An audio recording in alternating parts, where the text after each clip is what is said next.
Welcome to the Salmon Runs YouTube. Enjoy the video. You open the Excel workbook and the PowerPoint slide where the chart will live. Once both files are open, save the Excel file to a stable location so the link has a persistent path. Next, click the chart in Excel to select it. This tells PowerPoint what to link. Make sure you use a chart object rather than a range image.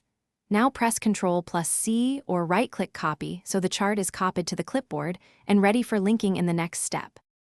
In PowerPoint, navigate to the slide and choose Paste Special, then pick Paste Link. You select Microsoft Excel Chart Object so the slide maintains a dynamic connection to the workbook. This is how updates flow automatically. Once pasted, position and resize the linked chart to fit your layout and use format options to match slide styles. If you need to edit, double-click the chart to open the source workbook view. This opens Excel context, so edits are made to the source chart. Finally, modify the chart data in Excel and save the workbook. PowerPoint will prompt to update or refresh the linked chart when you open the presentation. Use PowerPoint's Edit Links dialog to force an update, change the source file, or break the link if you need a static image. If portability is required, embed instead of link. Troubleshooting tip: if the link breaks, check the Excel file path and file name first. Relinking to the correct.